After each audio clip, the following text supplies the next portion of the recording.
প্ৰচাৰ চলা দেখা গৈছে। এইবাৰ পিটিসি নিৰ্বাচনত বিপিএফৰ ভূমিকা কি হ'ব?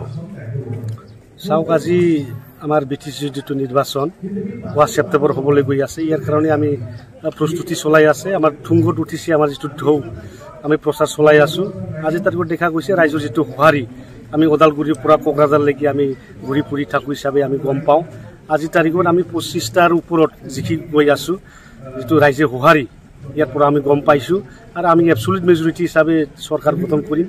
আজিৰ তাৰিখত আমি দেখা পাইছো সব দলে মানে নিজাববীয়া কিলিম বুলি সবে কৈ আছে, কিন্তু এটাই ৰাজনৈতিক দল আছে UPPL, যে আমি অকলে প্ৰতিদ্বন্দ্বিতা কৰিম, অকলে চৰকাৰ গঠন কৰিব পাৰিম।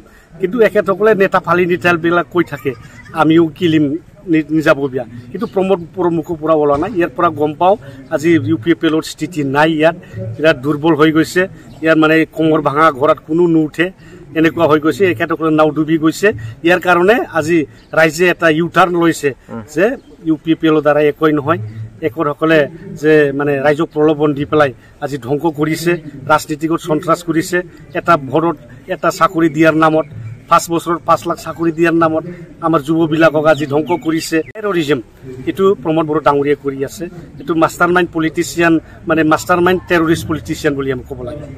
যিটো দেখাইছে আৰু কি সপোনটো ডাঙৰ দেখায়, কিন্তু খামত নাই। ইয়াৰ কাৰণে আমাৰ ল'ৰাবিলাকক আজি AK-47ৰ দ্বাৰাই মাৰা নাই, কিন্তু চাকৰিৰ প্ৰলোভনত আজি এখেতসকলে AK-47 যেনেকৈ চলাইছে ঠিক তেনেকৈ চলাই আছে। যেনেকৈ জালিয়ানৱালাবাগত আজি জেনেৰেল ডায়াৰে 10,000 মানুহ এবাৰে হত্যা কৰিছিল, ঠিক তেনেধৰণে জালিয়ানৱালাবাগেই বেছি যে মানে আজি 20 লাখ ভোটাৰক আজি এখেতসকলে মানে চাকৰিৰ লবৰ এটা ভোটত এটা চাকৰিৰ নামত আজি ধ্বংস কৰিছে। এনেকুৱা এটা ৰাজনীতি চলাই আছে। আপোনালোকৰ কেনেকুৱা লাভ হ'ব? এইটো লাভটো ক'বই নালাগে। এইটো যিটো হ'ব আৰু কি মানে হাঁহি মানে আজিৰ তাৰিখত BJP যদি 40টা সমষ্টিত দিয়ে, আমি মানে আগত মানে কিবা ফাটি কৰাৰ এটা ব্যৱস্থাটো কৰা যায় আৰু কি এনেকুৱা অৱস্থা। আজিৰ তাৰিখত আমি দেখিছো আমাৰ কোকৰাঝাৰ যিটো লোকসভা সমষ্টি, ইয়াত আমি 4.5 লাখ ভোট পাইছো।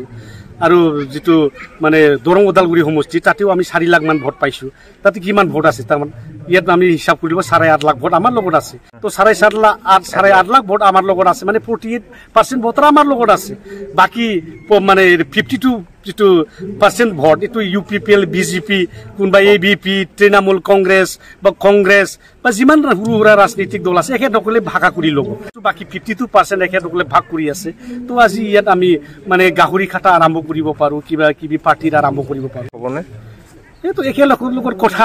আজিলৈকে প্ৰমোদ বড়ো মুখেৰে ক'ব পৰা নাই কিবা কৰে। এতিয়ালৈকে মানে সময় আছে 2 মাহ, ইয়াত এখেতসকলে কিবা অংশ কৰে, মানে এখেতসকলে চেষ্টা কৰি আছে কেনেকৈ বা মানে NDA এলায়েন্সটো থাকিলে ভাল।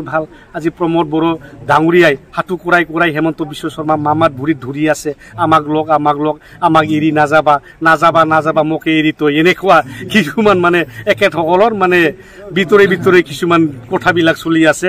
কুল্লাত পেয়াৰ কৰিব পৰা নাই, কিন্তু আজিৰ তাৰিখত এখেতসকলৰ যিটো পবিত্ৰ ৰিষ্টা এইটো বিচ্ছেদ হ'বলৈ গৈ আছে।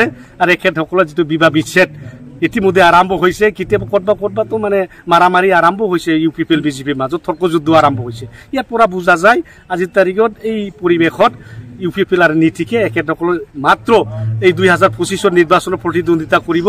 ইয়াৰ পিছত যিবিলাক নিৰ্বাচন আহে এখেতসকলে নাম গুণ নাথাকিব।